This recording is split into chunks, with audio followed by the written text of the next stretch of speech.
Assalamualaikum dan selamat sejahtera. Terima kasih kerana sudi menonton. Pada video kali ini, saya akan berkongsi tentang Kaizen Mindset. Jom kita tengok.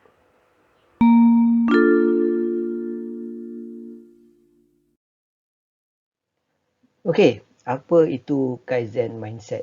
Okay, jadi pada video kali ini, saya akan cuba elaborate dan kembangkan apakah yang dimaksudkan dengan Kaizen Mindset. Right, Kaizen Mindset ni, sebelum kita pergi lebih lanjut, saya ingin bertanya kepada anda yang menonton video ni, berapakah usia anda sekarang? Adakah anda berada dalam lingkungan 20-an, 30-an, atau seperti saya 40-an? Kenapa saya bertanya soalan ini? Kerana kita mempunyai satu matlamat yang berbeza mengikut lebih kurang umur kita pada satu-satu masa itu. Sebagai contoh, saya sendiri pada umur saya dalam lingkungan 20-an, saya lebih banyak menumpukan tenaga dan perhatian kepada pembinaan diri. Pada umur 20-an itulah kita belajar, ada yang masuk universiti, college dan sebagainya, dan ada yang memulakan kerja atau kerjaya mereka pada umur 20-an. Jadi 20-an tu saya anggap sebagai umur yang mana kita mencari hala tuju dalam erti kata pembinaan diri. Ada yang mungkin baru nak berkenalan jodoh dan sebagainya. Jadi umur 20-an. Apabila kita masuk kepada umur 30-an, fokus kita beralih sedikit kepada perkara-perkara lain. Ada yang mungkin akan melebihkan sedikit cita-cita ataupun usaha untuk mengejar kerjaya. Dekat sini dalam umur 30-an ni kita dah bekerja pada satu-satu tempoh tu, mungkin kita sudah mahir dalam satu-satu bidang ataupun kita mula progress dari segi jawatan dan sebagainya. So 30-an ada yang akan fokus kepada bahagian kerjaya lebih untuk orang kata mengukuhkan posisi, ataupun mungkin ada yang sudah mula slow down sikit bahagian kerjaya, dia mula fokus kepada mungkin keluarga, membina keluarga, ada anak kecil, anak baru nak mula sekolah dan sebagainya. Saya sendiri pada umur 30-an tu berbalik antara dua fokus utama ni, sebab saya mulakan bisnes saya pada umur 30-an. Jadi umur 30-an tu saya cuba establish perjalanan perniagaan itu, buat training dan sebagainya. Pada masa yang sama, fokus dalam keluarga itu sendiri lebih kepada anak-anak yang sedang membesar. Jadi apabila masuk ke sekarang umur 40-an, fokus beralih sekali lagi, kerana sebagai contoh, kerjaya kita mungkin sudah establish, kita sudah okey dari segi kita tahu mana kita nak tuju, apa fokus kita, apa matlamat kita, apa yang kita nak capai. Mungkin ada yang telah dicapai. Jadi mungkin lebih kepada perkara-perkara seperti menjaga kesihatan, memulakan semula hobi yang telah lama ditinggalkan atas faktor masa dan sebagainya. Jadi dekat sini kita sedia maklum bahawa keutamaan atau priorities kita berubah mengikut umur. Jadi dekat sini ada kaitannya dengan Kaizen itu sendiri. Okey, ini adalah rupa saya pada sekitar tahun 2017, 2016-2017, beginilah keadaan saya. Menggunakan Kaizen Mindset, Alhamdulillah dalam tempoh kurang daripada setahun saya berjaya memperbaiki kesihatan saya. Inilah salah satu yang saya letakkan tumpuan apabila mencecah umur 40-an, iaitu saya nak pastikan bahawa kesihatan saya dalam keadaan baik, sebab tak guna kalau saya selalu tak sihat dan tak dapat buat kerja pada umur yang begini. Jadi apa kaitan perkara ini dengan Kaizen atau Kaizen Mindset? Kaizen adalah satu bahasa Jepun yang terdiri daripada dua karakter ataupun dua tulisan Jepun, ya, ataupun kanji. Kanji ni sebenarnya tulisan pinjaman daripada China. Okay, jadi ialah dari segi sejarahnya saya takkan go into the details, but basically dua karakter ni ataupun dua bentuk tulisan ni membentuk perkataan yang disebut sebagai Kaizen. Kaizen, Kai adalah change atau perubahan, berubah atau memperbaiki, dan arti kata ubahlah. Okey, dan Zen itu sendiri adalah sesuatu yang bagus, sesuatu yang baik. Jadi berubah untuk menjadi lebih baik. ataupun betterment dalam bahasa Inggeris. Ini diterjemahkan dari segi sejarahnya, diterjemahkan kepada improvement apabila selepas Perang Jepun, apabila negara Jepun dibantu untuk membaik pulih dan membangun semula selepas era peperangan, pakar-pakar daripada dunia barat datang untuk membantu meningkatkan dari segi ekonomi dan sebagainya. Perkataan improvement digunakan Kaizen ini sebagai terjemahannya. Jadi Kaizen secara perkataan orang dah tahu dah, jadi lebih baik. Orang Jepun, masyarakat Jepun dah biasa pakai. Tapi dari segi konsep Kaizen tu diperkenalkan selepas era peperangan, terutamanya dalam bahagian manufacturing atau sektor pembuatan. Antara lain ataupun antara mereka yang banyak memberikan impak kepada penggunaan perkataan Kaizen ni adalah Toyota. Toyota ni dari segi dia punya latar belakang cerita dia, dia adalah family business. Sebelum dia buat kereta, dia buat mesin tenunan automatik. Jadi bapanya generasi pertama tu dia buat mesin tenunan, dan anak dia ni dia ada satu vision, dia ada satu cita-cita, sebab dia dapat peluang untuk pergi ke Amerika, dan di Amerika dia melihat banyak kereta otomotif. Jadi dia bercita-cita, dia berhajat untuk buat satu kereta Jepun. Jadi apabila dia balik, dia persuade, dia pujuk bapanya untuk membenarkan dia membuka satu department, satu bahagian baru untuk fokus kepada otomotif. Jadi dia mulakan otomotif ni, dan mindset yang Toyota ni ada, atau nama dia Toyota, adalah fokus kepada pastikan bahawa produk yang dihasilkan tu, walaupun benda baru, selalu rosak dan sebagainya, dia pastikan bahawa customer is first. Customer tu paling penting, perlu dijaga. Dan yang keduanya, segala kerosakan perlu diperbaiki di tempat kejadian. Jadi tahun 30-an, 40-an dia banyak menekankan benda ni. Banyak cerita-cerita tentang dia berlari bawa perkakas alat untuk pergi membetulkan kenderaan yang dia buat dan sebagainya di tempat kejadian. Jadi selepas era peperangan dan apabila Jepun cuba dibantu untuk baik pulih, salah satu daripada kilang ataupun manufacturing yang dibantu adalah Toyota. Sebab Toyota pada waktu peperangan dia banyak mengeluarkan truck ataupun lori-lori untuk kegunaan tentera. Jadi dia beralih kepada kereta penumpang. Jadi pada tahun 1953, pada waktu tu pengasas Toyota ni sudah tak ada. Untuk mengekalkan idea dia ataupun mindset dia, telah diperkenalkan kempen ataupun moto, kata-kata apa orang kata, di tagline dia di dalam syarikat ialah Yoi Hin ataupun Yoi Seihin, Yoi Kangai. Good thinking, bahasa Inggeris dia terjemahkan kat situ sebagai good thinking, good product. Sebenarnya apa yang dimaksudkan ialah barang yang baik ataupun produk yang baik hasil daripada pemikiran yang baik. Jadi pemikiran tu perlu diperbaiki. Jadi bermula dengan Toyota. Kalau kita tengok progress Toyota ni dari segi manufacturing memang selalu dipandang tinggi, sebab cara kerja dia, Toyota Management System tu sendiri adalah satu yang menjadi idola kebanyakan sektor pembuatan. Jadi dialah antara yang membawa konsep Kaizen ni kepada satu peringkat yang lebih boleh dianggap lebih diperkemaskan. Daripada satu perkataan yang bermaksud betterment ataupun improvement ataupun memperbaiki, dijadikan kepada satu proses kerja ataupun satu kaedah pengurusan. Okey. Apa yang utama dalam pemikiran Kaizen pada waktu itu adalah, nombor satu, untuk mengurangkan pembaziran. Pembaziran ni ada banyak bentuk, kita boleh cerita macam-macam. Yang kedua adalah pada masa yang sama meningkatkan produktiviti. Jadi matlamat dia kurangkan pembaziran, tingkatkan produktiviti. Itu dia punya falsafah utama dalam Kaizen ni. Sebab ingat Toyota tadi, dia utama dia adalah pelanggan dan segala kerosakan perlu diperbaiki di tempat kejadian. Barang yang baik datang daripada pemikiran yang baik. Jadi ini adalah ideologi di sebalik Kaizen mindset. Nah, macam mana kita nak buat atau macam mana nak diaplikasikan? Okey. Orang-orang ataupun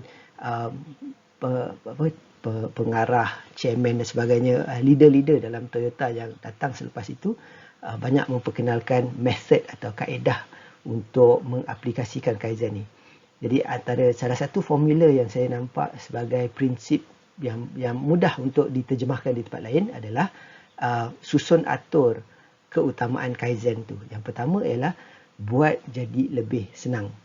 Okey, apa-apa proses, apa-apa tindakan dalam kilang tu, tujuan dia adalah untuk memudahkan. Jadikan dia lebih mudah. Lagi senang orang buat, lagi baik. Okey, yang seterusnya, jadikan dia lebih baik dari segi kualiti. Macam mana kita dah mudahkan, kita nak tingkatkan kualiti pula. Itu yang kedua. Dah mudahkan, dah tingkatkan kualiti, macam mana nak buat dengan lebih cepat. Kalau ambil masa sebelum ni 1 jam, macam mana kita nak reduce. Daripada 1 jam mungkin jadi 50 minit. Daripada 50 minit ke 40 minit dan seterusnya. Jadikan lebih laju, lebih cepat. Dan yang terakhir sekali mengikut aturan dia adalah macam mana nak bagi dia jadi lebih murah. Lebih cost effective. Bukan cost effective dulu. Nah, kalau kita jadikan sesuatu tu murah dulu, kecenderungannya adalah kualiti mungkin akan terabai ataupun benda tu jadi lagi susah ataupun jadi lagi lambat. Jadi aturan yang diperkenalkan adalah yang ini. Easier, better, faster, cheaper. Okey. Fokus Kaizen bukan kepada arahan tetapi kepada memudahkan kerja sendiri dulu. Kita nak menyenangkan kerja sendiri. Jadi saya kongsikan sikit gambar ni daripada Fukasawa Denko, sebuah syarikat, sebuah kilang.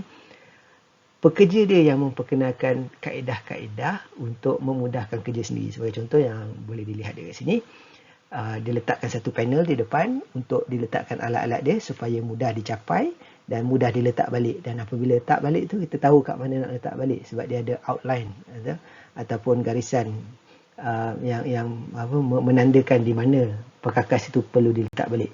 Ini bukan dibeli ataupun dipaksa buat. Ini adalah sendiri punya inisiatif. Ini yang dimaksudkan sebagai betterment atau Kaizen tadi, improvement. Yang seterusnya, satu lagi saya share. Yang ni mesin photostat.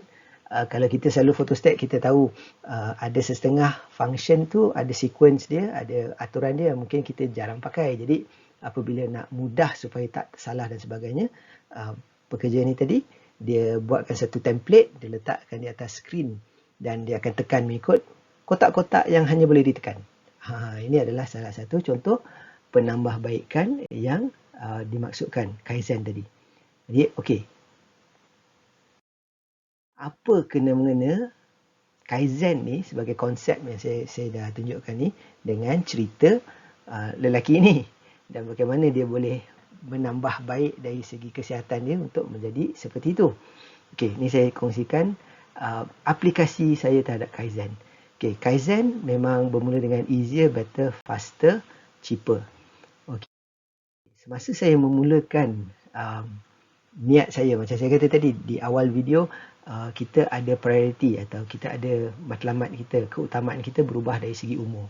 Pada umur 40 tahun, saya realise kalau saya berterusan dengan keadaan kesihatan seperti ini, besar kemungkinan banyak penyakit yang saya akan dapat. Jadi, pada satu hari saya bangun, saya kata tak boleh, saya kena berubah.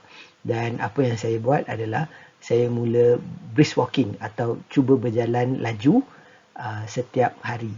Masalah saya adalah saya dari kecil memang tidak aktif bersukan. Saya bukan orang yang minat sukan, tidak suka outdoor.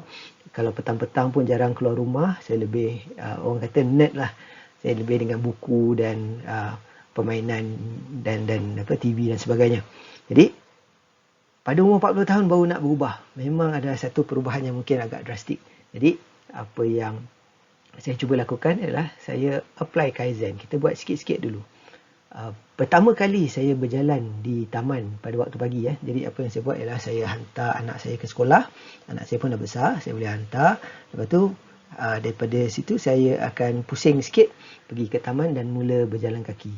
Disebabkan tak biasa berjalan, paling-paling saya boleh berjalan adalah 5,000 steps. Saya dapat satu jam yang track langkah tu, saya boleh dapat 5,000 langkah, 5,510 kalau ikutkan daripada gambar ni. Jadi memang lepas tu sakit kaki tak biasa, tak pernah. Jadi apa yang saya buat ialah, okey, daripada 5,000 langkah ni boleh tak saya perbaiki lagi? Boleh tak saya tambah jumlah langkah? Tidak lama lepas tu saya berjaya langkah sebanyak 7,000 langkah. Cuba lagi, tingkatkan lagi, tambah lagi satu round dan sebagainya. Alhamdulillah boleh pergi sampai 8,000 langkah. Dan kita selalu dengar orang kata nak sihat kena 10,000 langkah. Jadi saya target 10,000 langkah dan saya cuba perbaiki. 10,000 langkah dapat. Cuma masalah saya sekarang ialah, kalau hari yang saya tak bekerja, tak apa. 10,000 langkah boleh spend. Masa tu saya rasa ambil lebih kurang masa 1 jam macam tu sebagai contoh. Jadi agak 1 jam lebih, kadang-kadang sampai naik 2 jam semata-mata nak dapat 10,000 langkah. Agak kurang efektif lah kalau saya terus-menerus macam ni. Sebab hari yang saya bekerja, mana sempat, tak dapat buat. Jadi untuk memastikan saya dapat kekalkan momentum dan saya dapat terus berusaha ke arah matlamat saya terpaksa berubah strategi. Ingat tadi easier, better, faster, cheaper. Nak jadi lebih cepat. Ni dah okey. Maksudnya dari segi nak berjalan tu dah senang, nak dapat jumlah yang lebih quality dah dapat. Now nak pergi faster. Jadi macam mana nak jadi lebih faster? Saya terpaksa mula berlari. Masa nak mula berlari tu memang mengah. Paling-paling saya boleh berlari secara terus-menerus adalah 4 minit. Lepas tu memang dah tercungak-cungak, dah tak boleh dah. Jadi kalau 4 minit tak jadi apa. Lepas tu yang lain saya berjalan. Saya cuba perbaiki. Saya ambil sikit-sikit.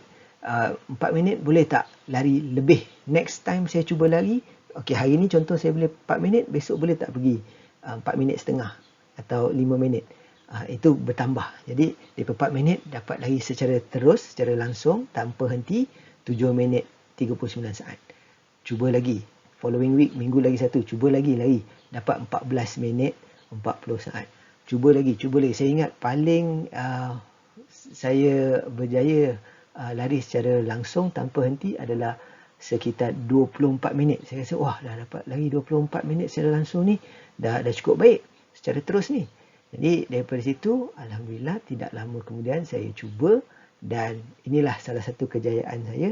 Saya dapat lari half marathon 21 km dalam tempoh kurang daripada 3 jam. Maksudnya daripada tak boleh berjalan tadi ataupun berjalan kaki sakit 5,000 langkah, saya dapat menggunakan Kaizen mindset ni, tambah sikit-sikit. Kita bukan target hari ni terus nak lari 21 km. 21 km ni saya dapat capai dalam selepas tempoh hampir setahun. Dalam 10 bulan macam tu, 10-11 bulan baru dapat keupayaan untuk lari. Dan ini kali pertama seumur hidup saya lari 21 km. Tak dapat lari penuh, tapi maksud saya tak banyak lari, berhenti jalan, lari, jalan dan sebagainya. Tapi alhamdulillah dapat mencapai satu, pada saya perkara yang sangat-sangat membanggakan diri saya. Orang lain saya tak tahulah. Okey, jadi tujuan Kaizen mindset. Tujuan Kaizen mindset ni sebenarnya tidak lain adalah untuk meningkatkan kualiti hidup kita. Kita semua berhak untuk mendapat satu orang kata hidup yang sentiasa diperbaiki, sentiasa ada penambahbaikan dari segi kualiti. Kita tak boleh mendata, tak patut mendata dan tidak patut menurun kualiti hidup kita. Kalau boleh kita nak pengakhiran yang baik. Di penghujung tu kita nak yang baik. Baik tu subjektif kepada individu. Ada orang nak pengakhiran yang lebih baik dengan pengisian berbeza, bergantung seperti mana yang saya tunjukkan di awal video, umur dan matlamat masing-masing. Tapi yang penting adalah mindset supaya tidak terlalu gelojoh untuk dapat mencapai matlamat tu, tapi lebih kepada secara konsisten, perlahan-lahan, continuously kita perbaiki sikit, satu. jangka masa panjang, dia akan nampak satu penambahbaikan yang sangat besar. Jangan terus orang kata apa, target yang besar, nanti kita cepat frustrated. Ada setengah orang dia suka benda-benda yang impact tinggi. Ada setengah orang mungkin lebih elok kita gradual improvement. Jadi yang paling penting ialah kita mahu kualiti hidup kita sentiasa diperbaiki tanpa membazir banyak sumber kewangan. Ada orang dia nak tingkatkan kualiti hidup, akhirnya mengakibatkan dia banyak keluar duit. Kita bukan nak ke arah tu. Kalau boleh di penghujung hidup kita, kita tak perlu berusaha sebanyak ataupun sekuat mana kita dalam usia 20-an ataupun awal 30-an untuk mencari sumber pendapatan. Makin lama tenaga kita makin berkurangan. Jadi apa salahnya kita tingkatkan kualiti hidup bukan dengan wang ringgit, tetapi dengan perkara-perkara lain. Itu adalah apa yang saya nak kongsikan dengan Kaizen Mindset. Dan sedikit perkongsian yang saya ada juga menjual e-book mengenai Kaizen Mindset ni. Link untuk pembelian akan saya letakkan di ruang komen di bawah. Jadi kalau berminat untuk membaca dan melihat bagaimana sebenarnya saya dapat memperbaiki faktor kesihatan tadi, sebenarnya saya turun dalam 10 kilo dalam proses tu, boleh ataupun dapat saya huraikan dalam e-book tu. Jadi sekali lagi terima kasih kerana sudi menonton. Semoga anda juga boleh memulakan perjalanan untuk Kaizen Mindset ni. All the best saya ucapkan. Assalamualaikum warahmatullahi wabarakatuh. Stay safe.